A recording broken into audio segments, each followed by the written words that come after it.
Twelfth class के physics series के इस वीडियो में हम लोग पढ़ेंगे पूरा गॉस का प्रमेय। ठीक है, तो गॉस के प्रमेय में हमको पढ़ना क्या है, सबसे पहले पढ़ेंगे समतलीय क्षेत्रफल या कह लीजिए क्षेत्रफल वेक्टर। क्या है? क्षेत्रफल वेक्टर और कोण, घन कोण और इसके मात्रक रेडियन स्टेरेडियन होते हैं। और इसके बाद विद्युत फ्लक्स पढ़ेंगे, फिर गॉस का प्रमेय और उसका निगमन। गॉस के प्रमेय की सहायता से अनंत लंबाई के चालक तार के निकट वैद्युत क्षेत्र की तीव्रता। फिर इसके बाद पढ़ना है कि आवेशित चादर के निकट वैद्युत क्षेत्र तीव्रता। फिर गोलीय चालक कोष के भीतर वैद्युत क्षेत्र तीव्रता और बाहर वैद्युत क्षेत्र तीव्रता। फिर दोबारा पढ़ना है गोलीय आवेशित अचालक के बाहर वैद्युत क्षेत्र तीव्रता और भीतर वैद्युत क्षेत्र तीव्रता। फिर लास्ट में पढ़ना है गॉस के प्रमेय से कूलाम के नियम का सत्यापन, या इसी को ऐसे भी पूछा जा सकता है कि गॉस के नियम की सहायता से किन्हीं दो बिंदु आवेशों के बीच लगने वाला बल। ठीक है, तो सबसे पहले हम लोग पढ़ेंगे क्षेत्रफल वेक्टर। क्या पढ़ना है? क्षेत्रफल वेक्टर। अब क्षेत्रफल वेक्टर क्या होता है? ऐसा समतलीय क्षेत्रफल जिसमें परिमाण के साथ साथ दिशा भी हो। तो मान लो ये जो है सबसे पहले क्या हो गया, क्षेत्रफल वेक्टर। तो चलिए थोड़ा थोड़ा लिखते चल रहे हैं। क्षेत्रफल वेक्टर, तो क्षेत्रफल वेक्टर क्या होता है अभी बताओ अंशिका। ऐसा समतलीय क्षेत्रफल जिसमें परिमाण के साथ साथ दिशा भी हो। ठीक है, ऐसा समतलीय क्षेत्रफल जिसमें परिमाण के साथ साथ दिशा हो, वो क्या होता है? क्षेत्रफल वेक्टर होता है। तो क्षेत्रफल वेक्टर को देखिए अब देखिए क्षेत्रफल ए होता है, अब वेक्टर है यानी सदिश है, तो इस प्रकार से प्रदर्शित करते हैं। ठीक है, क्षेत्रफल वेक्टर को ऐसे प्रदर्शित करते हैं। और ये बराबर होता है, देखिए इसमें क्या होता है, परिमाण के साथ साथ दिशा भी होगी। तो इसका परिमाण मान लेते हैं ए है और इसकी दिशा क्या है, इस क्षेत्रफल के लंबवत एकांक सदिश के अनुदिश है, जिसमें यन कैप क्या है, एकांक सदिश है। ठीक है, और इस क्षेत्रफल वेक्टर की दिशा किधर है, इसी एकांक सदिश के अनुदिश है। समझ में आया? चलिए, तो क्षेत्रफल वेक्टर समझ में आ गया। अब क्षेत्रफल वेक्टर के बाद पढ़ना हमको कोण। क्या पढ़ना है? समतलीय कोण क्या होता है?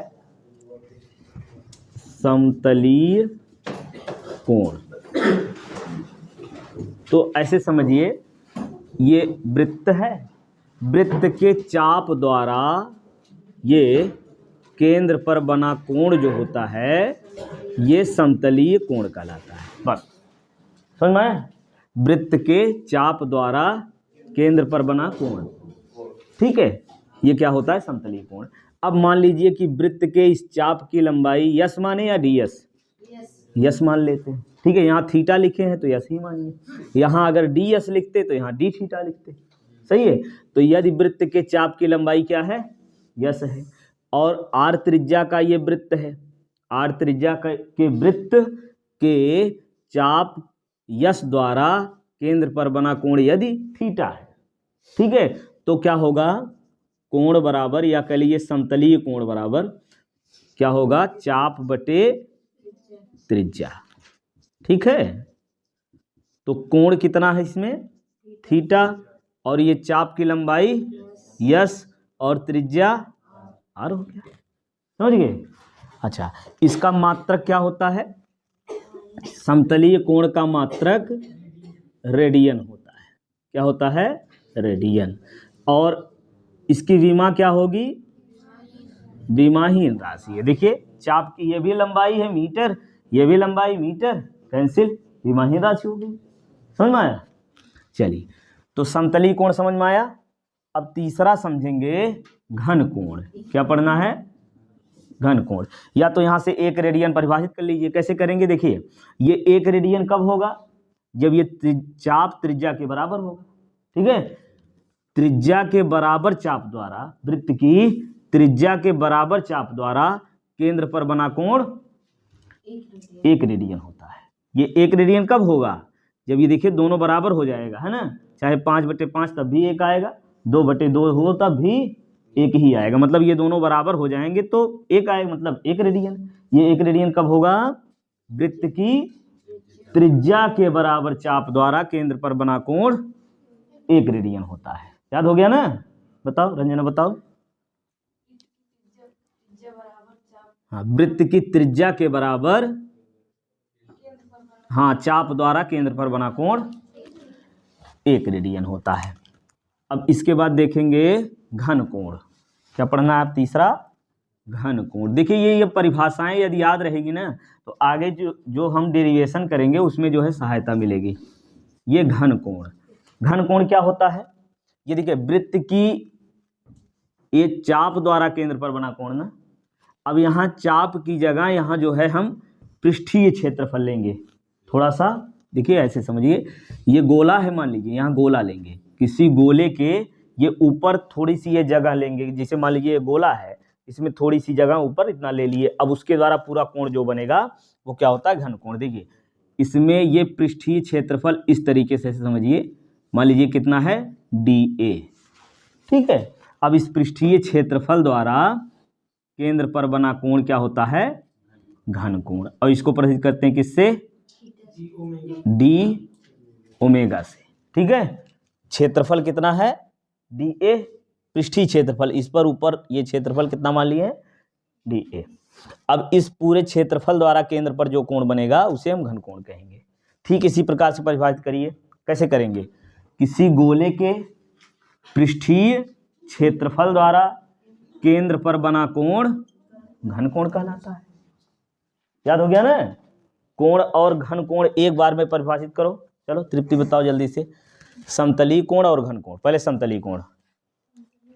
हाँ, वृत्त के चाप द्वारा केंद्र पर बना कोण समतलीय कोण होता है। और घन कोण कैसे कहेंगे? वृत्त के पृष्ठीय क्षेत्रफल द्वारा, यहाँ चाप कहेंगे, यहाँ पृष्ठीय क्षेत्रफल, ठीक है। वृत्त नहीं, यहाँ गोला कहिए। गोले के पृष्ठीय क्षेत्रफल द्वारा केंद्र पर बना कोण घन कोण होता है, ठीक है। अब ये घन कोण का सूत्र कौन बताएगा? इसी प्रकार से जैसे यहाँ कोण लिखे हैं इसी तरीके से यहाँ लिख दे रहे हैं। यही घन कोण बराबर लिख दे क्या? घन कोण बराबर पहले लिखेंगे यहाँ पृष्ठीय क्षेत्रफल द्वारा ना, ध्यान से थोड़ा दिमाग लगा के पढ़ो, जागते रहो। पृष्ठीय क्षेत्रफल है ना, जैसे यहाँ चाप लिखे हैं, चाप द्वारा केंद्र पर बना कोण, तो यहाँ भाई पृष्ठीय क्षेत्रफल है ना, तो यहाँ पृष्ठीय क्षेत्रफल लिखिए। पृष्ठीय क्षेत्रफल बटे क्या होगा? यहाँ त्रिज्या है केवल, चाप ये लंबाई के रूप में होता है, ये क्षेत्रफल है, स्क्वायर होता है ना, तो यहाँ r² करिए, ठीक, बस हो गया। अब पृष्ठीय क्षेत्रफल यहाँ DA है और घन कोण हम कह रहे हैं D ओमेगा, तो यहाँ हम लिखेंगे D ओमेगा बराबर, बताइए, DA/r²। ये हो गया घन कोण। समझ में आया? अब यहाँ एक चीज और निकालना, पूरे पृष्ठ द्वारा केंद्र पर बना कोण या पूरे गोले द्वारा केंद्र पर बना घन कोण, है ना। तो यहाँ कैसे लिखें? संपूर्ण घन कोण कर दें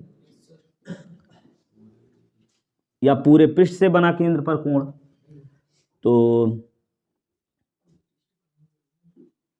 कुल घन कोण लिख दे रहे हैं, ठीक है, कुल घन कोण। ये कितना होगा? D omega. ध्यान समझिए, ये कोण ओमेगा है तो पूरे पृष्ठ से जो कोण बनेगा वो कितना हो जाएगा? ओमेगा।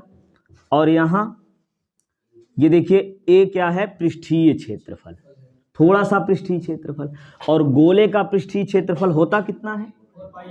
4πr²। बहुत बढ़िया। अब नीचे कितना होगा? ये r², ये कैंसिल हो गया, तो ओमेगा संपूर्ण पृष्ठ द्वारा केंद्र पर बना कोण कितना हो गया? 4π। पूरे पृष्ठ द्वारा केंद्र पर बना कोण 4π होता है। ये दिमाग में अच्छे से रखिए, आगे जो है निगमन जब करेंगे तो वहाँ जरूरत पड़ेगी, ठीक। और एक चीज और यहाँ लिख लीजिए इसमें, यदि पृष्ठीय क्षेत्रफल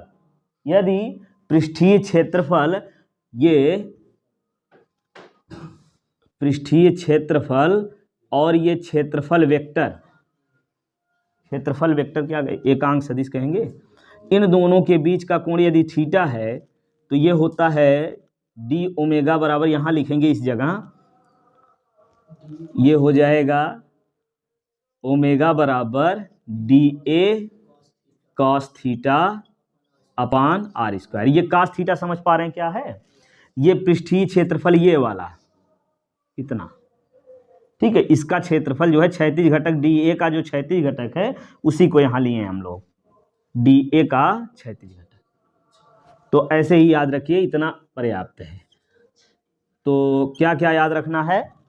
डी ओमेगा बराबर D A upon R square, और ओमेगा पूरे पृष्ठ से बना कोण, घन कोण 4 पाई। और इसके अलावा ये याद रखना है जब कोण दिया हुआ हो इनके बीच में तो होगा D A cos theta upon R square, ठीक। चलिए, तो ये 3 परिभाषा। यहाँ से एक चीज और निकालना है, जैसे यहाँ से लिखे थे इसका मात्रक रेडियन, वैसे घन कोण का मात्रक क्या होगा? स्टेरेडियन, ठीक है, स्टेरेडियन, स्टेरेडियन। तो रेडियन की परिभाषा यहाँ से बताओ, फिर स्टेरेडियन बताओ। रेडियन का याद हो गया है ना? बताओ, कुमकुम बोलो, एक रेडियन कब होगा? समतलीय कोण वृत्त की, ठीक है, वृत्त की त्रिज्या के बराबर चाप द्वारा केंद्र पर बना कोण 1 रेडियन होता है। अब 1 स्टेरेडियन कब होगा? वृत्त की त्रिज्या के, वृत्त के, ऐसे बोलो, वृत्त का पृष्ठीय, गोला है, गोले का पृष्ठीय क्षेत्रफल,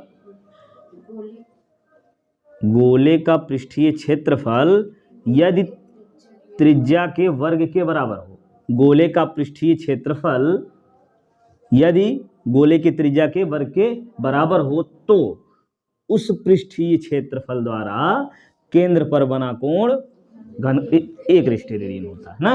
केंद्र पर बना कोण 1 स्टेरेडियन होता है। समझ में आया नहीं आया? फिर समझिए, ये दोनों जब बराबर हो जाएं, देखिए ये दोनों जब बराबर होगा तो इसी पृष्ठीय क्षेत्रफल द्वारा जो कोण बनेगा वो 1 स्टेरेडियन होगा, ठीक। ये दोनों मतलब गोले का पृष्ठीय क्षेत्रफल जब त्रिज्या के वर्ग के बराबर हो तो इस पृष्ठीय क्षेत्रफल द्वारा केंद्र पर बना कोण 1 स्टेरेडियन होता है। याद हो गया ना? बताओ लक्ष्मी, बोलो क्या होगा? हाँ, गोले के पृष्ठीय क्षेत्रफल यदि त्रिज्या के वर्ग के बराबर हो तो केंद्र पर बना कोण 1 स्टेरेडियन होता है। सही है। चलिए, ये हो गया। अब हमको पढ़ना है विद्युत फ्लक्स। तो विद्युत फ्लक्स जो है हाई स्कूल में भी पढ़े होंगे और याद भी होगा अच्छे से, है ना? तो विद्युत फ्लक्स पहले बता दीजिए कोई। विद्युत फ्लक्स, उत्कर्ष साफ साफ बताओ फिर से। वैद्युत क्षेत्र से गुजरने वाली बलरेखाओं की संख्या को वैद्युत, बहुत बढ़िया, बहुत बढ़िया। कोई वैद्युत क्षेत्र, कोई वैद्युत क्षेत्र है, अब उसमें मान लीजिए ये वैद्युत क्षेत्र कहाँ होता है ये बताओ पहले। वैद्युत क्षेत्र होता कहाँ? किसी आवेश के चारों तरफ, आवेश के चारों तरफ वैद्युत क्षेत्र होता है और यहाँ पर बल रेखाएं भी होंगी। तो यहाँ पर एक काल्पनिक पृष्ठ मान लेंगे और इस काल्पनिक पृष्ठ से जितनी बल रेखाएं गुजरेंगी, कौन सी बल रेखाएं? विद्युत बल रेखाएं। जितनी विद्युत बल रेखाएं इस काल्पनिक पृष्ठ के लंबवत गुजरेंगी उन्हीं बल रेखाओं की संख्या को वैद्युत फ्लक्स कहते हैं, ठीक है। तो वैद्युत फ्लक्स फिर से समझिए, किसी वैद्युत क्षेत्र में स्थित काल्पनिक पृष्ठ के लंबवत गुजरने वाली विद्युत बल रेखाओं की संख्या को वैद्युत फ्लक्स कहते हैं। सही है। तो अब मान लेते हैं, देखिए वैद्युत फ्लक्स इतना परिभाषित करेंगे, फिर नीचे से लिखेंगे। अब देखिए यहाँ पृष्ठीय क्षेत्रफल वाली बात है ना, तो इस तरीके से लिखना है यहाँ कि एक समान वैद्युत क्षेत्र ई के, एक समान वैद्युत क्षेत्र सदिश राशि है ना, तो वेक्टर लगाएंगे।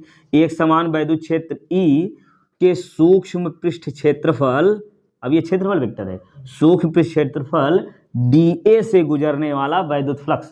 ये लाइन अच्छे से याद रखिए, कई बार यूज होगा। कैसे?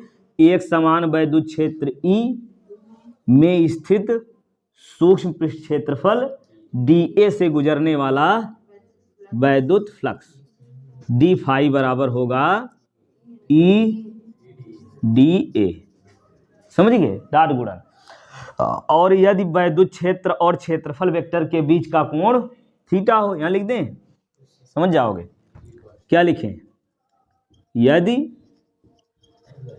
वैद्युत क्षेत्र व क्या है क्षेत्रफल वेक्टर के बीच का कोण थीटा हो तो सौरभ बताओ आगे क्या होगा। डी फाई बराबर क्या मिलेगा, E D A cos theta. समझ में आया, ये हो गया भाई। अब अगर पूरे पृष्ठ से गुजरने वाला वैद्युत फ्लक्स निकालना है तो लिख लीजिए यहाँ, पूरे पृष्ठ से गुजरने वाला वैद्युत फ्लक्स, पूरे पृष्ठ से गुजरने वाला वैद्युत फ्लक्स, पूरे पृष्ठ से गुजरने वाला वैद्युत फ्लक्स कितना होगा। अब देखिए थोड़े से पृष्ठ से डी फाई लिखें, पूरे पृष्ठ से क्या लिखेंगे, फाई बराबर क्या मिला, ई। अंशिका बताओ क्या लिखें यहाँ, थोड़े से पृष्ठ के कारण डी ए है, पूरे पृष्ठ के कारण कितना होगा, ए हो जाएगा कॉस थीटा। बस हो गया भाई, संपूर्ण पृष्ठ से गुजरने वाला वैद्युत फ्लक्स। अब वैद्युत फ्लक्स का मात्रक बोल दो क्या क्या होता है। मात्रक इसका लिखिए क्या होगा, फाई बराबर अभी मिला था ई ए कॉस थीटा, ठीक है ना। तो थीटा तो देखिए विमाहीन राशि है, बचा ई इंटू ए, सही है। अब ई क्या है, वैद्युत क्षेत्र तीव्रता। अब हम लोग वैद्युत क्षेत्र तीव्रता की परिभाषा जानते हैं, ई बराबर क्या होता है, एफ अपान क्यू, और विभव प्रवणता से क्या होता है, वी अपान डी, सही है। तो इन दोनों से मात्रक बन जाएगा यहाँ। तो मात्रक बनाइए क्या होगा, ई बराबर, ई से देखिए एफ अपान क्यू, तो एफ का क्या होगा, न्यूटन हो गया, और क्यू का कूलाम, और ये मीटर स्क्वायर क्षेत्रफल का, ये मात्रक हो गया फाई का, ठीक है। दूसरा ये, इससे मात्रक निकालिए तो क्या बनेगा, पहला ये मात्रक हो गया, और दूसरा जो है विभव का मात्रक क्या होता है, वोल्ट अपान मीटर, ठीक। और ये क्षेत्रफल का मीटर स्क्वायर, सही है। ये मीटर मीटर एक कैंसिल हो गया, तो मिलेगा क्या, वोल्ट इंटू मीटर। और कुछ निकालें, वोल्ट, देखिए वोल्ट यानी विभव, तो विभव का क्या होता है, वी बराबर बोलिए डब्ल्यू अपान क्यू, ठीक है। तो यहाँ से डब्ल्यू बराबर, डब्ल्यू मतलब कार्य, कार्य का मात्रक, तो जो वोल्ट है वहाँ हम लोग जूल प्रति कूलाम लिख सकते नहीं, तो यहाँ से वोल्ट के लिए होगा जूल, ये मीटर लिख दें, प्रति कूलाम। समझ में आया, ये कितने मात्रक हो गए, 3। वैद्युत फ्लक्स का कौन सा मात्रक हो गया, न्यूटन मीटर स्क्वायर प्रति coulomb, volt into metre, joule metre प्रति कूलाम, ठीक। चलिए अब इसके बाद हम लोग पढ़ेंगे गॉस का प्रमेय, जो कि बहुत ही इंपॉर्टेंट है। गॉस का प्रमेय क्या है, किसी बंद पृष्ठ से, याद रखिए बंद पृष्ठ मतलब जैसे बंद पृष्ठ हो, चारों तरफ से बंद हो, बस इतनी बात है। तो किसी बंद पृष्ठ से गुजरने वाला वैद्युत फ्लक्स जो होता है उसमें उपस्थित कुल आवेश का 1/ε0 गुना होता है। ये याद है ना सबको, चलिए ठीक। इसमें मान लेंगे क्या कि ये प्लस क्यू कूलाम का आवेश है, ठीक है। और इसके चारों तरफ ऐसे लिखिए, प्लस क्यू कूलाम के आवेश के चारों तरफ आर त्रिज्या का, ऐसे कह लीजिए गासियन पृष्ठ खींचते हैं या गोलीय पृष्ठ खींचते हैं, ठीक है। प्लस क्यू कूलाम के आवेश से चारों तरफ क्या करते हैं, आर त्रिज्या का एक गासियन पृष्ठ खींचते हैं, और इसके पृष्ठ पर स्थित बिंदु P पर, इसके पृष्ठ पर स्थित बिंदु P पर सूक्ष्म पृष्ठीय क्षेत्रफल क्या है, dA है, ठीक है।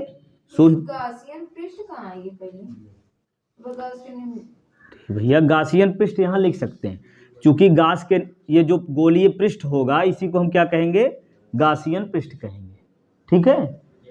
हाँ अभी देखो आर त्रिज्या का ये गोला लिए हैं, इस पर एक बिंदु क्या है, P है, और इसमें सूक्ष्म पृष्ठीय क्षेत्रफल क्या मानेंगे, dA, ठीक है। तो सूक्ष्म पृष्ठीय क्षेत्रफल dA है, और इसकी दिशा किधर है, इस पृष्ठ क्षेत्रफल के लंबवत बाहर की ओर, ठीक। और इस बिंदु P पर वैद्युत क्षेत्र की तीव्रता धन आवेश के विपरीत है। धन आवेश देखिए यहाँ से इधर है, तो वैद्युत क्षेत्र इधर होगा, धन आवेश जिधर रहेगा उसी के विपरीत दिशा में वैद्युत क्षेत्र हो जाएगा। अब पहले वैद्युत क्षेत्र निकाल लीजिए, फिर इस सूक्ष्म क्षेत्रफल से गुजरने वाला वैद्युत फ्लक्स लिखेंगे। समझ में आया? इतनी ये वाली कहानी समझ में आई नहीं आई? देखिए क्या लिखेंगे, प्लस क्यू कूलाम का एक बिंदु आवेश है, इसके वैद्युत क्षेत्र में आर त्रिज्या का एक गासियन पृष्ठ खींचते हैं और पृष्ठ पर स्थित बिंदु P पर सूक्ष्म पृष्ठ क्षेत्रफल dA है, ठीक है, और इसकी दिशा पृष्ठ के लंबवत बाहर की ओर एकांक सदिश के अनुदिश है ना, और बिंदु P पर प्लस क्यू कूलाम के आवेश के कारण वैद्युत क्षेत्र की तीव्रता E है। ठीक, इतना लिखेंगे। अब फिर वैद्युत क्षेत्र तीव्रता पहले निकाल लीजिए। कैसे? प्लस क्यू कूलाम के आवेश से कितना r दूरी पर स्थित बिंदु क्या है, स्थित बिंदु P पर वैद्युत क्षेत्र की तीव्रता E बराबर कितना होगा, Q/r²।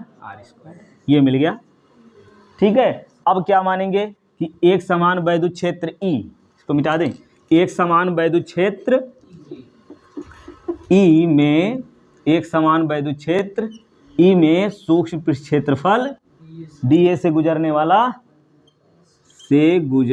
वाला क्या, वैद्युत फ्लक्स, ठीक है। कितना होगा, d फाई बराबर E dA, ठीक है। अब फिर यहाँ लिखेंगे d फाई बराबर E dA cos थीटा, ठीक। अब यहाँ लिखेंगे कि वैद्युत क्षेत्र और क्षेत्रफल वेक्टर दोनों एक ही दिशा में है, वैद्युत क्षेत्र E व क्षेत्रफल वेक्टर dA दोनों एक ही दिशा में है। अब अगर एक ही दिशा में है तो क्या होगा, में है तो थीटा का मान कितना होगा, 0। तो यहाँ 0 रख दीजिए। अब मिल जाएगा हमको d फाई बराबर E dA cos 0, ठीक है। अब cos 0 का मान कितना होगा, 1 मिनट यार, एक ही दिशा में, ये तो देखिए निगमन करना है, दिशा मत लगी यहाँ। तो E dA cos थीटा ये हो गया। अब क्या करेंगे, समीकरण 1 से E वाला मान रख दीजिए, समीकरण 1 से E का मान रखने पर रखिए तो क्या होगा, d फाई बराबर E का मान ये वाला 1/4 पाई एप्सिलॉन नॉट Q/r², ये तो E हो गया। फिर यहाँ इधर बचा कितना, dA cos थीटा, ठीक।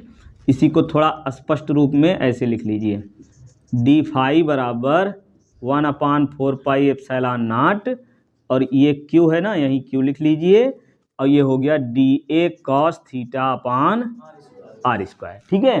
क्योंकि अभी बताया था ना घन कोण d ओमेगा बराबर क्या मिला था, d ओमेगा बराबर यही चीज मिला था ना, dA cos थीटा/r²। तो जहाँ dA cos थीटा/r² वहीं d ओमेगा रख लीजिए, तो क्या मिल जाएगा, d फाई बराबर Q/4 पाई एप्सिलॉन नॉट, ठीक। तो यहाँ क्या लिखेंगे, d ओमेगा, यहाँ तक कोई दिक्कत नहीं। अच्छा, अब क्या करेंगे, देखिए थोड़े से पृष्ठ द्वारा ये गुजरने वाला वैद्युत फ्लक्स मिला है। अब क्या लिखेंगे, संपूर्ण पृष्ठ से गुजरने वाला कुल वैद्युत फ्लक्स, संपूर्ण पृष्ठ से गुजरने वाला कुल वैद्युत फ्लक्स, कुल वैद्युत फ्लक्स कितना होगा, अब ये फाई हो गया। और अच्छा, यहाँ समाकलन करके एक लाइन और लिख लीजिए ना, तो d फाई बराबर Q/4 पाई एप्सिलॉन नॉट, ये हो गया d ओमेगा, ठीक है। अब यहाँ लिख दीजिए, चूंकि d ओमेगा यानी पूरे पृष्ठ से गुजरने वाला वैद्युत फ्लक्स कितना हुआ, 4 पाई, तो ऐसे लिखिए, ऐसे। ये देखिए फाई लिखा है, इसका अवकलन करके समाकलन किया है ना, फाई का अवकलन करके समाकलन किया गया। तो किसी भी राशि का अवकलन करके समाकलन करते हैं तो वही राशि फिर से प्राप्त होती है। तो यहाँ से क्या प्राप्त होगा? फाई। अब बराबर Q upon 4 pi epsilon not. अब ये देखिए ओमेगा का अवकलन करके समाकलन हुआ तो क्या मिलेगा? ओमेगा। अब यहाँ लिखिए चूंकि ओमेगा बराबर 4 पाई। सही है। अब रख लीजिए यहाँ पे फाइनल फार्मूला मिल जाएगा हमको। क्या मिलेगा? फाई बराबर Q upon 4 pi epsilon not और ओमेगा की जगह क्या लिखेंगे? 4 पाई। अब ये 4 पाई कैंसिल तो मिल गया फाई बराबर क्यू अपान एप्सिलॉन नॉट। ये मिल गया हमको गॉस का जो नियम था। यही था ना कि गुजरने वाला कुल वैद्युत फ्लक्स, उसमें उपस्थित किसी बंद पृष्ठ से गुजरने वाला वैद्युत फ्लक्स, उसमें उपस्थित कुल आवेश का 1/ε0 गुना होता है। आया समझ में? बस नोट कर लो फिर अगला देखा जाए। ये समझ में आ गया कैसे लिखना, क्या करना है? ये बता दीजिए एक बार हमको फिर से। कैसे बोलिए? कैसे? प्लस क्यू कूलाम का एक बिंदु आवेश है, आर त्रिज्या का एक गासियन पृष्ठ खींचते हैं और इसके पृष्ठ पर स्थित बिंदु पी पर सूक्ष्म पृष्ठ क्षेत्रफल डी ए है जिसकी दिशा लंबवत बाहर की ओर एकांक सदिश के अनुदिश है और बिंदु पी पर वैद्युत क्षेत्र तीव्रता धन आवेश प्लस क्यू कूलाम के आवेश से बाहर की ओर है। ठीक, बस अब क्या लिखेंगे? वैद्युत क्षेत्र तीव्रता यहीं लिख लीजिए, प्लस क्यू कूलाम के आवेश से आर दूरी पर वैद्युत क्षेत्र तीव्रता। आ गया वैद्युत क्षेत्र तीव्रता। अब क्या करेंगे? ये लाइन अच्छे से याद रखिए, सभी निगमन में लिखना लगभग। क्या कि एक समान वैद्युत क्षेत्र,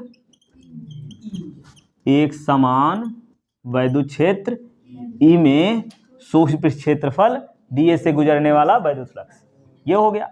अब यहाँ से डी फाई बराबर E D A cos theta.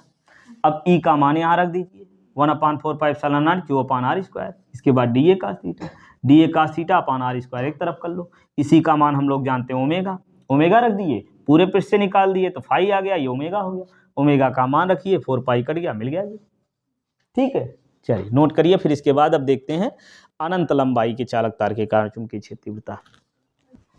अनंत लंबाई के चालक तार के निकट वैद्युत क्षेत्र की तीव्रता गॉस के प्रमेय से निकालनी है। ठीक है, तो मान लेते हैं कि एक अनंत लंबाई का चालक तार है, इस पर जो आवेश है क्या है? प्लस क्यू कूलाम का आवेश इस पर एक समान रूप से वितरित है। ठीक है, अगर चालक होता, याद रखिए ये बात, यहीं समझ लीजिए, यदि चालक है तो आवेश पूरे पृष्ठ में हर जगह फैल जाएगा, इसमें ना। अचालक हो तब भी फैल जाता है। और अगर ये गोली, ये हाँ ठीक है, ये गोलीय कोश है इस प्रकार से, गोली ये चूंकि लंबाई के रूप में है, लंबाई के रूप में तो पृष्ठ कहाँ है जो जाएगा? यदि गोलीय कोश है इस प्रकार से, पूरा गोला है आयतन के रूप में ना, आयतन के रूप में है और ये चालक है, तो आवेश जो है इसके पृष्ठ पर चला जाता है, संपूर्ण आवेश। ठीक है, और अचालक होता है तो हर जगह वो फैल जाता है। ठीक है, तो इसमें आवेश तो चूंकि लंबाई के रूप में है तो इसी में रहेगा। ठीक, अब इससे आर दूरी पर क्या करना है हमको? वैद्युत क्षेत्र तीव्रता ज्ञात करनी है। आर दूरी पर स्थित बिंदु पी पर वैद्युत क्षेत्र तीव्रता ज्ञात करनी है। कैसे लिखेंगे, समझ में आया?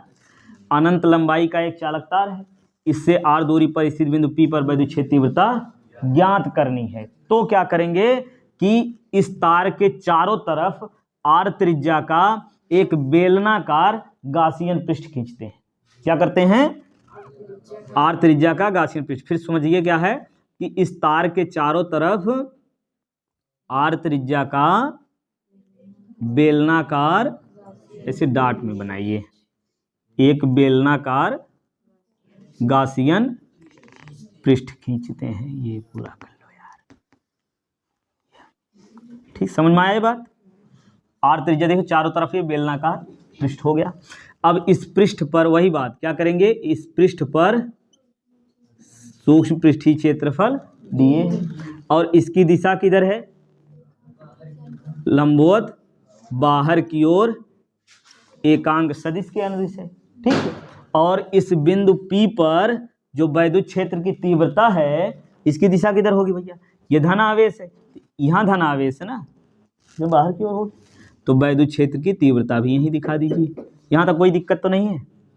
मान लेंगे अच्छे से? बताइए सर्वेश, बताइए क्या मानेंगे शुरुआत में जो लिखेंगे वो लाइन क्या लिखेंगे, बोलो।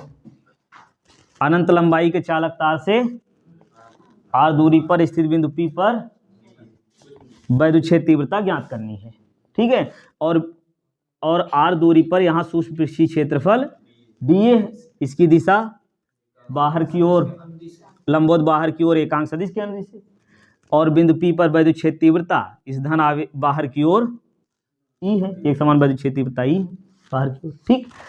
अब क्या करेंगे, सूक्ष्म पृष्ठ क्षेत्रफल से गुजरने वाला वैद्युत फ्लक्स, वही लिखेंगे कैसे बताइए। एक समान वैद्युत क्षेत्र E में स्थित सूक्ष्म पृष्ठ क्षेत्रफल dA से गुजरने वाला वैद्युत फ्लक्स। वैद्युत फ्लक्स कितना मानेंगे, d फाई बराबर E dA क्या, कॉस थीटा, ठीक है। अच्छा एक मिनट, अभी कहाँ E dA अगर वेक्टर लगाए हैं तो कॉस थीटा नहीं लिखेंगे, अब यहाँ लिखेंगे वेक्टर हटाइए, केवल परिमाण लिखिए। क्यों ऐसा करते हैं, क्योंकि दो सदिशों का अदिश गुणन जो होता है उनके परिमाण और बीच की कोण के कोज्या के गुणनफल के बराबर होता है ना, तो इसलिए ऐसे लिखेंगे। ये आ गया d फाई बराबर इतना, ठीक। अब यहाँ लिखेंगे क्या, E व dA एक ही दिशा में है। अब अगर एक ही दिशा में है तो थीटा बराबर 0 अंश कर लीजिए, यहाँ से क्या मिलेगा, d फाई बराबर E dA cos 0, सही। और cos 0 का मान 1 होता है, d फाई बराबर E dA हो गया। अब ये थोड़े से पृष्ठ के कारण ये वैद्युत फ्लक्स मिल गया, पूरे पृष्ठ से गुजरने वाला वैद्युत फ्लक्स, संपूर्ण पृष्ठ से गुजरने वाला कुल वैद्युत फ्लक्स, ये कितना होगा भाई, समाकलन करें, d फाई E बाहर कर लीजिए d, तो यहाँ फाई लिखें, फाई बराबर E, अब ये पूरा मान यहीं रख दे रहे हैं, ठीक है।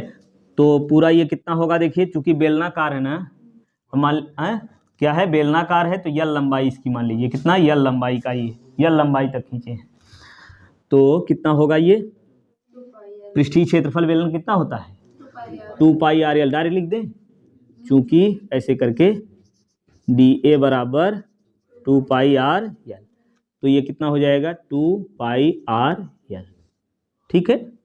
ये मिल गया समीकरण 1। अब देखिए ये वैद्युत फ्लक्स इतना मिला, हमको पता है प्लस क्यू कूलाम के आवेश के कारण है वैद्युत फ्लक्स, तो गाउस के प्रमेय से हम लोग तो कुछ और प्राप्त किए थे ना, तो लिखेंगे परंतु गाउस के प्रमेय से, क्या लिखेंगे, परंतु गाउस के प्रमेय से, परंतु गाउस के प्रमेय से, बताओ अंशिका क्या होगा, फाई बराबर क्यू अपान एप्सिलॉन, ठीक है। अब ये देखिए फाई का मान ये वाला मिला, यहाँ फाई का मान ये मिला है, तो दोनों बराबर होगा, होगा कि नहीं होगा। अब क्या करेंगे, समीकरण 1 व 2 से क्या मिलेगा हमको, दोनों बराबर कर लीजिए, E इंटू 2 पाई आर एल बराबर क्यू अपान एप्सिलॉन नॉट, तो E बराबर यहाँ से मिल गया 1 अपान 2 पाई आर एल, और ये क्यू अपान एप्सिलॉन नॉट, ठीक है। तो यहाँ से देखिए थोड़ा सा स्पष्ट करके लिख लीजिए, 1 अपान 2 पाई ये वाला एप्सिलॉन नॉट, हम लोग लिखते हैं 4 पाई ना, तो 2 से गुणा कर दें, क्या कर दें, 2 और यहाँ ये 4 कर लीजिए ना, तो ये 2 इतना आ गया। अब क्या बचा हुआ है यहाँ पे, क्यू अपान आर, ये मिला। अब देखिए ये आवेश मिल गया इतना, हमको निकालना है ये आवेश, देखिए यहाँ लंबाई के रूप में फैला हुआ है, तो जब आवेश लंबाई के रूप में फैला होगा तो कौन सा घनत्व होगा आवेश का, रेखीय घनत्व, ठीक है। जब आवेश लंबाई के रूप में फैला होगा तो आवेश का रेखीय घनत्व, यानी एकांक लंबाई में उपस्थित आवेश की मात्रा आवेश का रेखीय घनत्व होती है। देखिए तीनों घनत्व समझ लीजिए यही। आवेश का रेखीय घनत्व क्या होता है? एकांक लंबाई में उपस्थित आवेश की मात्रा आवेश का रेखीय घनत्व होती है। ठीक। एकांक क्षेत्रफल में उपस्थित आवेश की मात्रा आवेश का क्षेत्रीय घनत्व होती है, और एकांक आयतन में उपस्थित आवेश की मात्रा आवेश का आयतन घनत्व होता है। ये तीनों समझ में आया? चलिए एक बार में जल्दी जल्दी से परिभाषित करिए तो, जिससे याद हो जाए अच्छे से। एक मिनट कोई और बताओ उत्कर्ष। हाँ, आवेश की मात्रा, एकांक लंबाई में उपस्थित आवेश की मात्रा आवेश का रेखीय घनत्व होती है। ठीक है। क्षेत्रीय घनत्व बताओ। हाँ बोलो, तुम्हें बोलो। एकांक क्षेत्रफल में उपस्थित आवेश की मात्रा आवेश का क्षेत्रीय घनत्व होती है। ठीक है, बोलो। आवेश का आयतन घनत्व, आयतन में उपस्थित आवेश की मात्रा आवेश का आयतन घनत्व होता है। ठीक है, तो यहाँ कौन सा लगाएंगे इसमें से? रेखीय घनत्व। ठीक है, तो यहाँ परिभाषित करके फिर लिखिए। परिभाषित कैसे करेंगे? याद हो गया है तो परिभाषित करके इतना लिख देंगे। तो यहाँ से Q का मान निकाल लीजिए, Q बराबर लेमडा एल। ये समीकरण कितना बनाएंगे? 2, ये 3 ना, समीकरण 3। तो यही समीकरण 3 बनाने की जरूरत नहीं है, इसको बल्कि 3 बना लीजिए ना। ये लिखे हैं, अब यहाँ से Q का मान मिल गया, यही Q का मान समीकरण 3 में रखने पर, तो लिखेंगे समीकरण 3 में रखने पर। तो समीकरण 3 में रख लीजिए। कहाँ लिखें? चलिए यहीं लिख देते हैं। तो कितना बनेगा? E बराबर 1/4 पाई एप्सिलॉन नॉट। क्यू की जगह क्या लिखना है? अच्छा ये 2 है ना, तो 2 lambda L upon R L. ये एल कैंसिल। ठीक, तो हमको फाइनल फार्मूला मिल गया E बराबर 1/4 pi epsilon not 2 lambda upon R. ये E का मान मिल गया। समझ में आया? अनंत लंबाई के चालक तार के कारण वैद्युत क्षेत्रवृत्ता। अगर ये समझ में आ गया तो सभी जो है डेरिवेशन इसमें इसी प्रकार से ही है ना। कैसे हैं? यहाँ हम लोग वैद्युत फ्लक्स मानेंगे, निकालेंगे, फिर कहेंगे परंतु ये होता है, फिर दोनों बराबर कर देंगे, आ जाएगा। ठीक, चलिए नोट करिए, फिर अगला देखें। चलिए अब अगला देखेंगे हम लोग अनंत। देखो प्रश्न समझ लीजिए, प्रश्न समझ लेंगे तो आधा काम हो गया। क्या है कि अनंत विस्तार के एक समान रूप से आवेशित अचालक चादर के निकट वैद्युत क्षेत्रवृत्ता निकालनी है। अनंत विस्तार का है, आवेशित है, अचालक चादर है, उसके निकट वैद्युत क्षेत्रवृत्ता निकालनी है। तो हम मान लेंगे कि एक ये जो है इस प्रकार से अनंत विस्तार का आवेशित अचालक चादर है, जिस पर +Q कूलाम का आवेश एक समान रूप से वितरित है। देखिए अचालक है ना, तो ये आवेश पूरे पृष्ठ में एक समान रूप से फैल जाएगा। समझ गए? अब इसमें क्या करते हैं, एक बेलनाकार, ध्यान समझिए, इस चालक चादर के आर पार, थोड़ा ये शब्द यूज करेंगे, चालक चादर के आर पार एक बेलनाकार पृष्ठ लेते हैं। ठीक है, जिसमें दोनों सिरे के क्षेत्रफल ए है। जिसमें दोनों सिरे के क्षेत्रफल क्या हैं? ए है। दोनों सिरे ये भी मान लीजिए P व P डैश, दोनों सिरे P व P डैश के क्षेत्रफल क्या हैं? ए है। लिखने की जरूरत नहीं, वहां लिख लीजिएगा। क्या मानेंगे ये समझ में आया? क्या है कि एक अनंत विस्तार का आवेशित अचालक चादर है, जिस पर +Q कूलाम का आवेश एक समान रूप से वितरित है। इस पर आर पार, इसके आर पार एक बेलनाकार पृष्ठ लेते हैं, जिसके दोनों सिरे P और P डैश के क्षेत्रफल A हैं। दोनों का क्षेत्रफल A है। ठीक, अब इसमें सूक्ष्म पृष्ठीय क्षेत्रफल, इसमें सूक्ष्म पृष्ठीय क्षेत्रफल dA है। क्या है? सूक्ष्म पृष्ठीय क्षेत्रफल, यहाँ भी वही मान लेंगे, क्या? dA है। ठीक, अब dA है, धन आवेश देखिए यहाँ से इधर की ओर है ना, तो वैद्युत क्षेत्र की दिशा और दोनों n कैप एक ही दिशा में आएगा, जैसे अभी खींचा था हम लोगों ने, वैसे होगा ना। वैसे यहाँ भी देखिए धन आवेश इधर है, वैद्युत क्षेत्र इसी के विपरीत होगा। ये वैद्युत क्षेत्र हो गया, और क्षेत्रफल वेक्टर की दिशा किधर होती है, पृष्ठ के लंबवत बाहर की ओर ना, तो n कैप भी इधर ही होगा। समझ में आया। अब क्या करेंगे, जैसे हम लोग करते थे, कैसे क्या लिखेंगे बोलिए, एक समान वैद्युत क्षेत्र, यहाँ पूरा लिख दे रहे हैं हम, एक समान वैद्युत क्षेत्र E में स्थित सूक्ष्म, चलो बताओ हर्ष क्या लिखें आगे, स्थित सूक्ष्म पृष्ठ क्षेत्रफल DA से गुजरने वाला वैद्युत फ्लक्स। ठीक है, तो ये वैद्युत फ्लक्स कितना होगा, वैद्युत फ्लक्स क्या लिखेंगे, डी फाई बराबर क्या होगा, ई डॉट डी ए।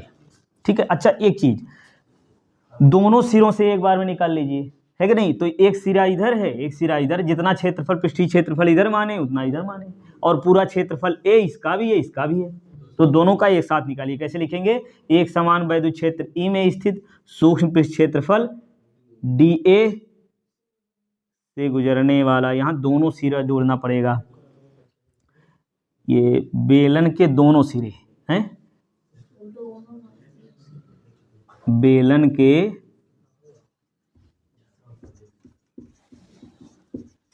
दोनों सिरे, यहाँ जोड़ दीजिए इसे, बेलन के दोनों सिरे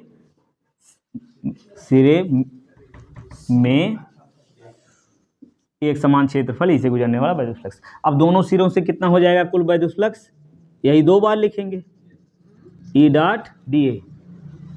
अब यहाँ से होगा, देखिए ध्यान समझिए, दोनों एक ही दिशा में है, डायरेक्ट कर दें या ऐसे करिए, पूरा लिखिए डायरेक्ट, क्या कॉस थीटा, यहाँ से कितना आएगा E D A cos theta. अब यहाँ क्या लिखेंगे, वैद्युत क्षेत्र व क्षेत्रफल वेक्टर दोनों एक ही दिशा में है।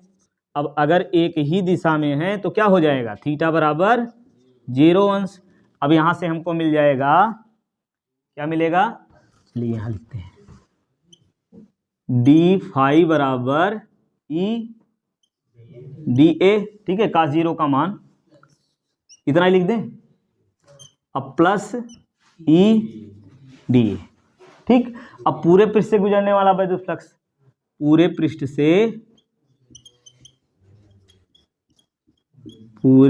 से गुजरने वाला क्या, हाँ कुल वैद्युत फ्लक्स, कुल वैद्युत फ्लक्स। ये दोनों अलग अलग निकाल के भी जोड़ सकते थे, है ना। चलिए, तो कुल वैद्युत फ्लक्स कितना होगा, फाई बराबर ई ए प्लस ई ए कर लीजिए, पूरे पृष्ठ से जो है ए हो जाएगा ना। अब ये फाई बराबर कितना आ गया, 2 इंटू ई ए। कोई दिक्कत यहाँ, चलिए अब ये मान लेते हैं समीकरण 1, अभी तो नहीं कोई बनाया ना, समीकरण 1 हो गया। अब देखिए फाई का मान मिल गया, जैसा कि बताया था ना, फाई का मान एक बार हम लोग निकालेंगे, फिर क्या लिखेंगे, परंतु गॉस के प्रमेय से। अब गॉस के प्रमेय से हमको क्या मिलता है, फाई बराबर क्यू अपान एप्सिलॉन नॉट। अब इसको मानेंगे समीकरण 2। अब क्या करेंगे भाई, समीकरण 1 व ब्लैक से ही लिखिए, समीकरण 1 व 2 से क्या मिलेगा भैया, बोलो। ये फाई का मान इतना है, यहाँ इतना है, तो 2 ई ए क्यू अपान एप्सिलॉन, सही है। तो अब क्या करेंगे भाई, ई बराबर क्यू अपान एप्सिलॉन नॉट, 2 भी है ए। अब ये हो गया समीकरण, इसको मान लेंगे 3। अब देखिए जैसा कि हमने वहां पर बनाया था सेम वही तरीके से हो रहा है। इतना लिखने के बाद फिर क्या किए थे हम लोग, वहाँ रेखीय घनत्व था, यहाँ क्षेत्रीय घनत्व है, तो क्षेत्रीय घनत्व लिख लेंगे ना। आवेश का क्षेत्रीय घनत्व क्या होगा? एकांक क्षेत्रफल में उपस्थित आवेश की मात्रा आवेश का क्षेत्रीय घनत्व होती है। ऐसे परिभाषित करके फिर क्षेत्रीय घनत्व सिग्मा बराबर क्या लिख लेंगे? Q upon A। ठीक है, तो यहाँ से Q बराबर क्या मिलेगा? Sigma A। सही है। अब Q का यही मान रख लीजिए। क्या लिखेंगे? समीकरण 3 में रखने पर, क्या रखने पर? Q का मान रख लीजिए। तो E बराबर मिल जाएगा sigma A upon 2 epsilon not A। हो गया? A से A कैंसिल कर लो, तो मिल गया E बराबर सिग्मा अपान 2 एप्सिलॉन नॉट। ये हो गया भाई, समझ में आया? बस ठीक है। अब देखिए एक छोटा छोटा निगमन है इसी आधार पर। आवेशित चालक के निकट वैद्युत क्षेत्र तीव्रता, या दो चालक हैं उनके बाहर वैद्युत क्षेत्र तीव्रता, भीतर वैद्युत क्षेत्र तीव्रता, इसको नोट कर लीजिए, फिर जल्दी से दोनों बता देते हैं। आवेशित चालक के ठीक बाहर वैद्युत क्षेत्र तीव्रता, ठीक है। तो इसमें हम मान लेंगे कि एक आवेशित चालक है, इस पर जब Q कूलाम का आवेश देते हैं तो इसके दोनों पृष्ठों पर आवेश एक समान रूप से वितरित हो जाता है, दोनों पृष्ठों पर, ठीक है। इसके बाहर स्थित बिंदु P पर वैद्युत क्षेत्र तीव्रता ज्ञात करनी है। अब नीचे लिखेंगे इस चालक के पहले पृष्ठ, क्या लिखेंगे?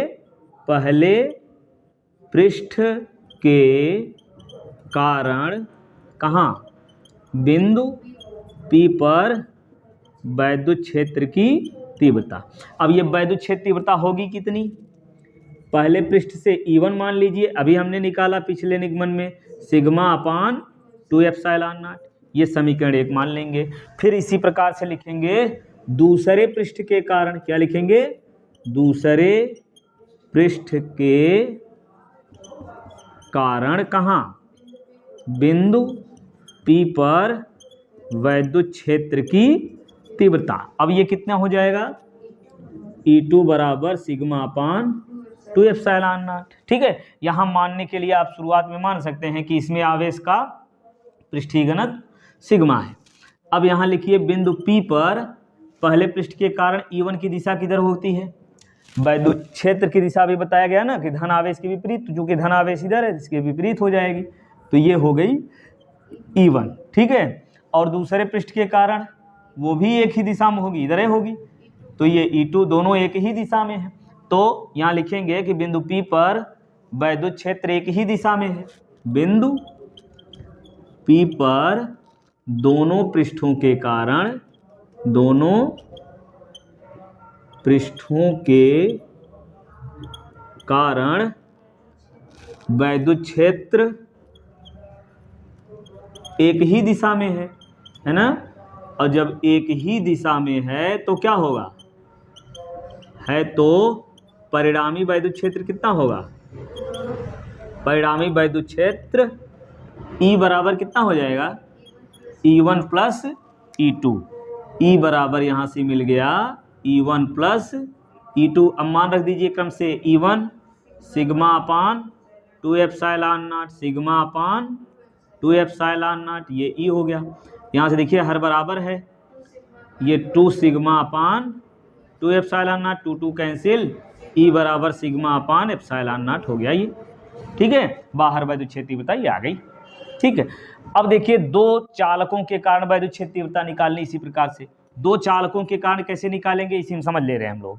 तो एक ये चालक प्लेटें हैं, दो समांतर अचालक प्लेटें हैं जिसमें एक प्लेट पर धनावेश है और दूसरी प्लेट पर ऋण आवेश है, ठीक है।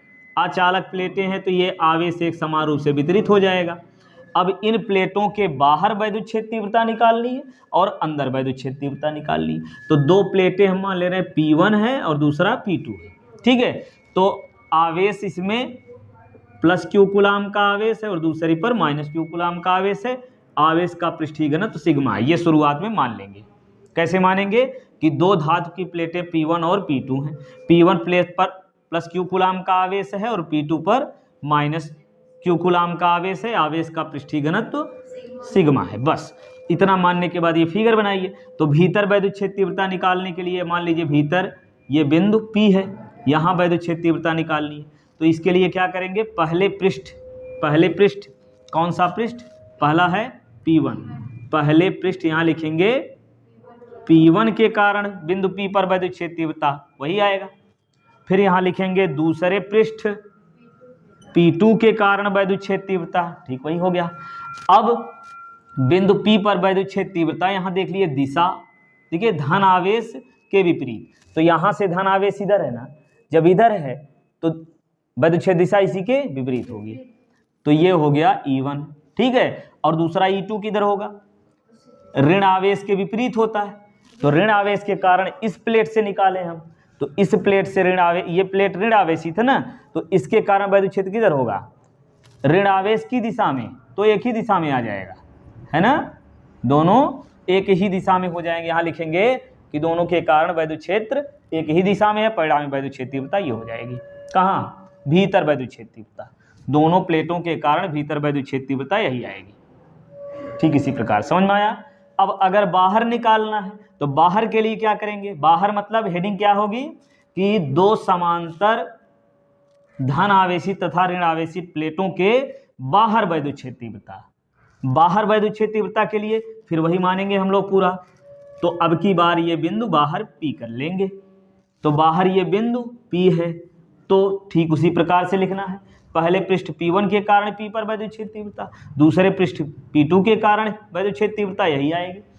अब यहाँ पर देखेंगे दोनों पृष्ठों के कारण, अब दिशा देख लीजिए, पहले पृष्ठ के कारण E1 किधर होगा, धन आवेश के विपरीत, क्योंकि धन आवेश इधर है तो इसके विपरीत हो जाएगा। अब दूसरे पृष्ठ के कारण ये ऋण आवेशित है तो ऋण की दिशा में होती है ना, तो ऋण आवेश की दिशा में होती तो इधर हो जाएगी, ये ऋण आवेश की ओर होती है ना, ऋण आवेश की ओर होती, जिधर ऋण आवेश होता उधर होती, तो E2 जो है ऋण आवेश के कारण प्लेट के कारण निकाले ना, तो E2 ऋण की ओर हो जाएगी, समझ में आया।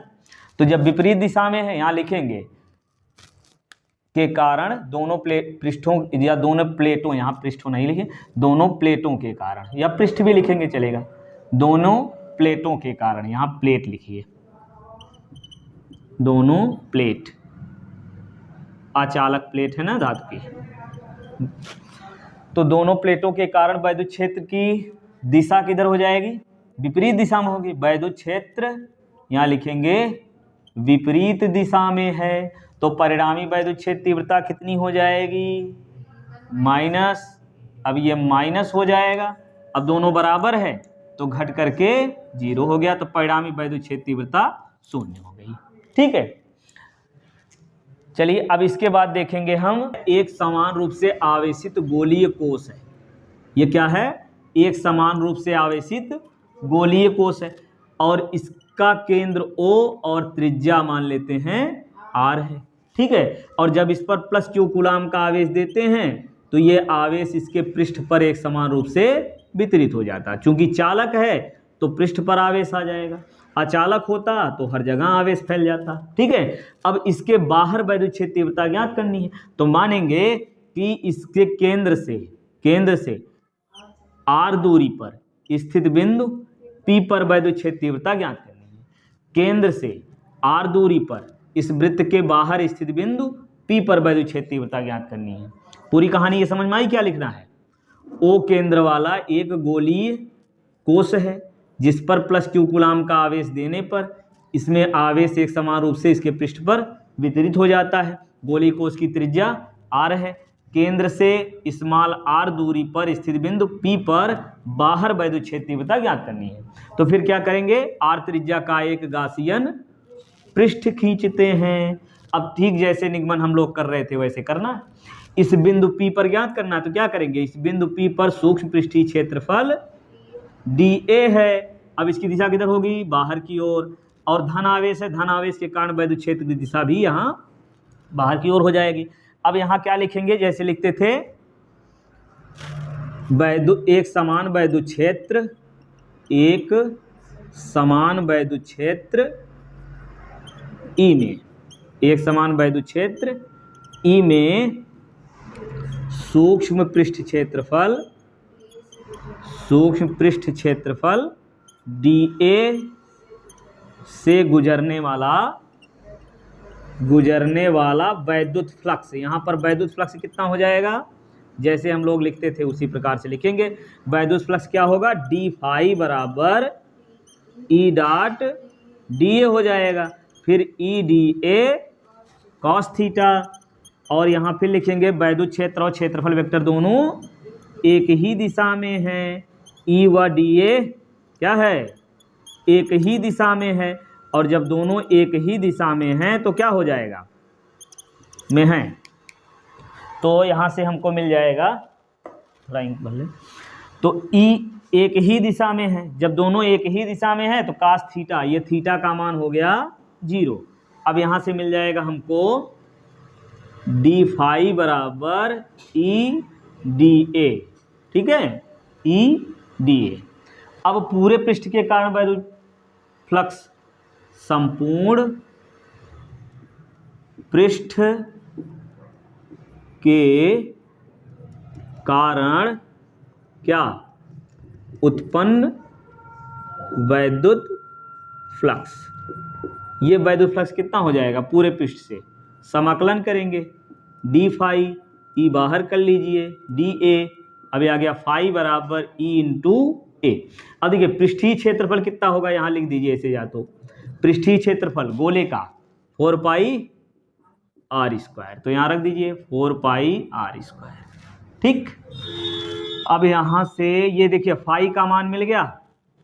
जब फाई का मान मिल जाता है तो इसके बाद हम लोग क्या लिखते हैं, परंतु गॉस के प्रमेय से, क्या लिखते हैं, परंतु, इसी से लिखते हैं, परंतु गॉस के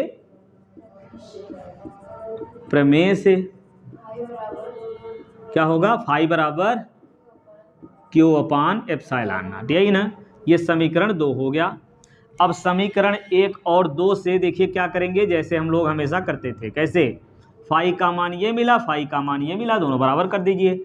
समीकरण 1 व 2 से क्या मिलेगा, E into 4 pi R square बराबर क्यू अपान एप्सिलॉन नॉट, तो ई बराबर 1 अपान ये वाला 4 पाई, यहाँ से एप्सिलॉन नॉट, ये क्यू अपान आर स्क्वायर, ये मिल गया वैद्युत क्षेत्र की तीव्रता।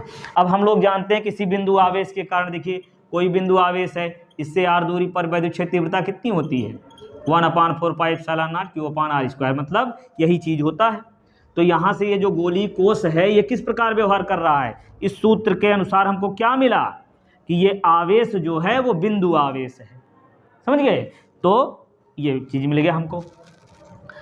अब यदि पृष्ठीय घनत्व के रूप में निकालना है तो क्या करेंगे, आवेश का पृष्ठीय घनत्व हम लिखेंगे, क्या लिखेंगे, आवेश का पृष्ठीय घनत्व, आवेश का पृष्ठीय घनत्व क्या मानेंगे, आवेश का पृष्ठ घनत्व क्या होता, सिग्मा, और सिग्मा बराबर क्यू अपान क्या होगा, पृष्ठीय क्षेत्रफल, और पृष्ठीय क्षेत्रफल कितना होगा, कितनी त्रिज्या में है ये आवेश, कैपिटल आर, है ना, तो ये हो जाएगा 4 पाई कैपिटल आर स्क्वायर, तो यहाँ से आवेश क्यू बराबर आएगा sigma into 4 pi R square. अब यही वाला मान यहाँ रख लीजिए समीकरण 1 में, तो क्या लिखेंगे, क्यू का यह मान, क्यू का यह मान कहाँ रखें, यह मान समीकरण 1 में रखने पर रख लीजिए, समीकरण 1 में रखने पर तो रखेंगे तो क्या मिलेगा, ई बराबर 1 अपान 4 पाई एप्सिलॉन नॉट, और क्यू की जगह sigma 4 pi R square upon small R square, तो ये 4 पाई कैंसिल, तो ई बराबर क्या मिल गया, सिग्मा कैपिटल आर स्क्वायर, नीचे epsilon not small R square, ये मिल गया वैद्युत क्षेत्र की तीव्रता। कहाँ, बाहर वैद्युत क्षेत्र की तीव्रता। अब पृष्ठ पर, गोले के पृष्ठ पर वैद्युत क्षेत्र तीव्रता निकालनी है, तो क्या हो जाएगा, स्मॉल आर की जगह कैपिटल आर कर देंगे, तो कहाँ लिखें, ये मिटा दें, समझ में आ गया ना, चलिए नोट कर लीजिएगा पॉज करके वीडियो। तो यहाँ से अब क्या लिखेंगे, पृष्ठ पर, ध्यान दीजिए क्या लिखेंगे, पृष्ठ पर वैद्युत क्षेत्र की तीव्रता। तो पृष्ठ पर वैद्युत क्षेत्र तीव्रता के लिए क्या होगा, स्मॉल आर वही जो है कैपिटल आर हो जाएगा, यही होगा ना। पी यहाँ आ गया तो ये तो ये तो कैपिटल आर ही है कि नहीं, ये त्रिज्या है बराबर होगी। तो इस कैपिटल स्मॉल आर की जगह क्या लिखेंगे हम लोग, कैपिटल आर। तो क्या मिल जाएगा, E बराबर 1/4πε0 Q अपान कैपिटल आर स्क्वायर, एक ये हो गया। और दूसरा E बराबर यहाँ रख लीजिए, तो क्या मिलेगा, सिग्मा कैपिटल आर स्क्वायर, ये पहले से है, क्या है, सिग्मा, ये E बराबर सिग्मा कैपिटल आर स्क्वायर और नीचे epsilon not small R square था, है ना।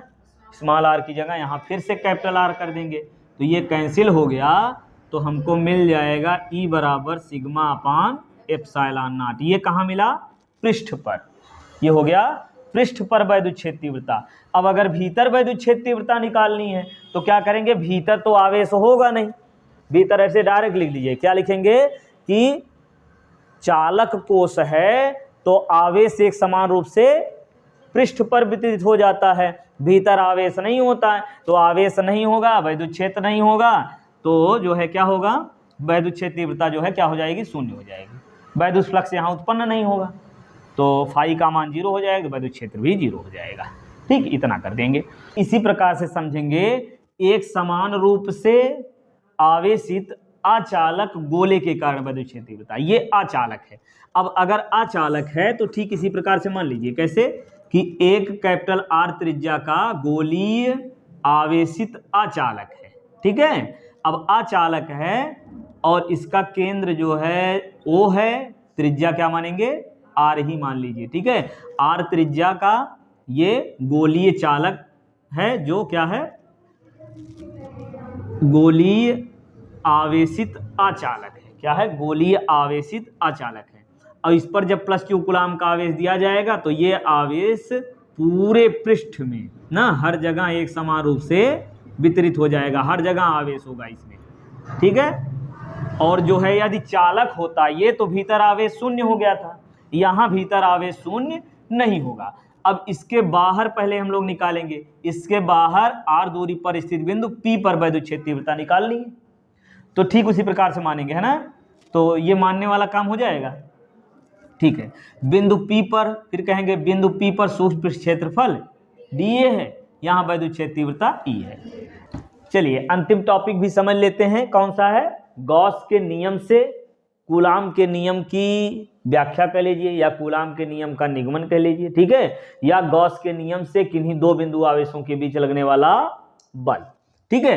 तो इसमें क्या मानते हैं हम लोग, शुरुआत में कैसे लिखेंगे कि एक प्लस Q कूलाम का बिंदु आवेश बिंदु O पर निर्वात में स्थित है, निर्वात में प्लस Q कूलाम का बिंदु आवेश बिंदु O पर स्थित है, और इससे r दूरी पर स्थित बिंदु P पर एक परीक्षण आवेश Q0 है, और बिंदु P पर समझिए ये स्थित है। इस प्रकार से ये लिखने के बाद फिर लिखेंगे कि O को केंद्र मानकर r त्रिज्या का एक गासियन पृष्ठ खींचा, O को केंद्र मानकर ये r त्रिज्या का, ये ज्यादा बड़ा हो गया तो ये थोड़ा नजदीक कर लीजिए P को, ये बिंदु P है, वैसे कहीं भी लिख सकते हैं, और ये r त्रिज्या का क्या किया, एक गासियन पृष्ठ खींचा, ये हो गया, ठीक।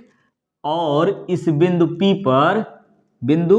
P पर क्या मानते हैं, जैसे सब में मानते थे हम लोग, क्या, सूक्ष्म पृष्ठीय क्षेत्रफल dA है, और जिसकी दिशा लंबवत बाहर की ओर एकांक सदिश के अनुदिश है, और प्लस Q कूलाम के आवेश के कारण यहाँ बिंदु P पर वैद्युत क्षेत्र तीव्रता भी उसी दिशा में हो जाएगी, है ना, धन आवेश के विपरीत होती है, हो गया बस।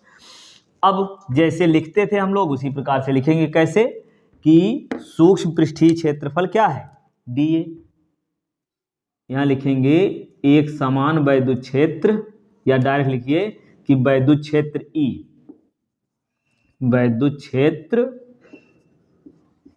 E में स्थित क्या, सूक्ष्म पृष्ठीय क्षेत्रफल, सूक्ष्म पृष्ठ क्षेत्रफल dA से गुजरने, यहीं देखिए डी ए से गुजरने वाला क्या,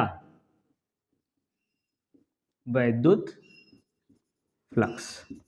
तो ये गुजरने वाला वैद्युत फ्लक्स डी फाई कितना होगा, गुजरने वाला ये वैद्युत फ्लक्स होगा डी फाई बराबर ई डॉट डी ए, ठीक है। और ये बीच का कोण थीटा है, तो यहाँ से जो है क्या हो जाएगा, E D A cos theta, ठीक है। अब यहाँ लिखेंगे हम लोग नीचे से कि वैद्युत क्षेत्र व पृष्ठीय क्षेत्रफल के बीच, दोनों एक ही दिशा में, ऐसे कर लीजिए, वैद्युत क्षेत्र व पृष्ठीय क्षेत्रफल एक ही दिशा में है, क्या लिखेंगे, एक ही दिशा में है। अब अगर एक ही दिशा में है तो थीटा बराबर कितना हो जाएगा, 0 अंश। अब थीटा का मान 0 रखेंगे तो cos 0 का मान 1, तो यहाँ से आ जाएगा क्या मिलेगा, डी फाई बराबर क्या मिलेगा, ई डी ए, ठीक। ये थोड़े से पृष्ठ के कारण मिल गया। अब पूरे पृष्ठ से गुजरने वाला वैद्युत फ्लक्स निकाल लीजिए, क्या लिखेंगे, संपूर्ण पृष्ठ से गुजरने वाला कुल वैद्युत फ्लक्स, संपूर्ण पृष्ठ से गुजरने वाला कुल वैद्युत फ्लक्स, कुल वैद्युत फ्लक्स। तो कुल वैद्युत फ्लक्स कितना होगा, यहां से लिखिए, समाकलन करने पर मिलेगा, है ना, तो समाकलन कर लीजिए, तो ये हो जाएगा D phi is equal to E बाहर हो गया डी ए। अब ये क्या है, पृष्ठीय क्षेत्रफल, और पृष्ठीय क्षेत्रफल कितना हो जाएगा, यहाँ लिखेंगे फाई और ई, पृष्ठीय क्षेत्रफल आर त्रिज्या है 4 पाई आर स्क्वायर, समीकरण 1 हो गया। अब इसके बाद क्या लिखेंगे बताइए, क्या लिखते हैं, परंतु गॉस के प्रमेय से, ठीक है, गॉस के प्रमेय का यूज करना है हमको ना, तो गॉस के प्रमेय से क्या मिलता है, फाई बराबर क्या होगा, क्यू अपान एप्सिलॉन नॉट, ये हो गया समीकरण 2। अब दोनों को बराबर करेंगे हम लोग, समीकरण 1 व 2 से, तो समीकरण 1 और 2 से क्या मिलेगा, E into 4 pi R square, यहाँ से क्यू अपान एप्सिलॉन नॉट। अब ई बराबर ये वाला 4 पाई और ये एप्सिलॉन नॉट, अब ये बचा क्या, क्यू अपान आर स्क्वायर, ये वैद्युत क्षेत्र तीव्रता मिल गई। अब समीकरण लिखेंगे इसको हम 3, ठीक। इतना लिखने के बाद अब हमको लिखना है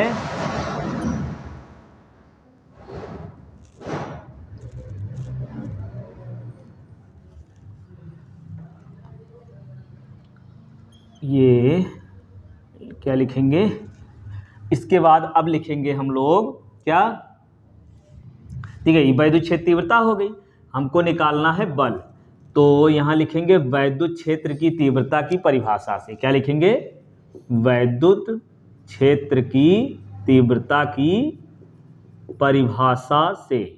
तो वैद्युत क्षेत्र तीव्रता की परिभाषा क्या होती है, क्या होती है, ई बराबर क्या मिलेगा, ई बराबर एफ अपान क्यू नॉट, मतलब परिभाषा क्या बनेगी, एकांक परीक्षण आवेश पर लगने वाले बल को वैद्युत क्षेत्र तीव्रता कहते हैं, या कह लीजिए किसी परीक्षण आवेश पर लगने वाले बल और इस परीक्षण आवेश के अनुपात को वैद्युत क्षेत्र की तीव्रता कहते हैं, यानी वैद्युत क्षेत्र की तीव्रता होती है। ये मिल गया, तो तीव्रता की परिभाषा से ये मिल गया, तो लगने वाला बल, यहाँ लिखेंगे परीक्षण आवेश पर लगने वाला बल, परीक्षण आवेश पर लगने वाला क्या, लगने वाला बल। अब ये लगने वाला बल कितना होगा, यफ बराबर, लिखिए यफ बराबर क्या होगा, ये गुणा हो जाएगा ई इंटू क्यू नॉट। अब समीकरण 3 से मान रख दीजिए, हो गया खत्म। क्या लिखेंगे, समीकरण 3 से,